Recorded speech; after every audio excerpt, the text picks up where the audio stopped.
माँ का हीरा सोना ले आया। कौमी हीरो अरशद नदीम ने मियाँ चन्नू में कदम रखा तो जमीन गुलाब के कारपेट में छुप गई। माँ अपने बेटे पर निछावर।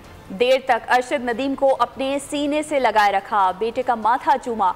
माँ बेटे की आंखें नम हो गईं। अरशद नदीम ने वालिदा को गोद में उठा लिया, अपनी कामयाबी को उनकी दुआओं का समर करार दिया। सीने पर सोने का तमगा, फूलों के हारों से झुकी गर्दन, पूरे पाकिस्तान को बेटे पर फख्र। माँ ने अपनी दुआओं की कबूलियत ऐसे देखी तो रो पड़ी। हफ्तों से जुदा बेटा भी माँ की आगोश पाकर जब्त बरकरार न रख सका, फूट फूट कर रो पड़ा। माँ ने देर तक बेटे को सीने से लगाए रखा, माथा चूमा। गोल्ड मेडलिस्ट अरशद नदीम की सवारी जैसे ही मियाँ चन्नू में दाखिल हुई तो जमीन गुलाब के कारपेट में बिछ गई। नन्हे बच्चों ने भी फूलों से इस्तकबाल किया, बैंड बाजे का भी खास इंतजाम किया गया।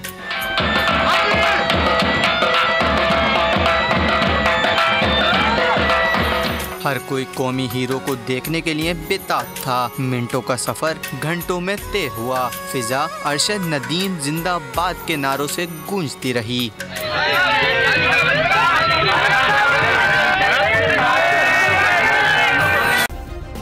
सब्सक्राइब करें और बेल दबाएं ताकि कोई खबर रह न जाए।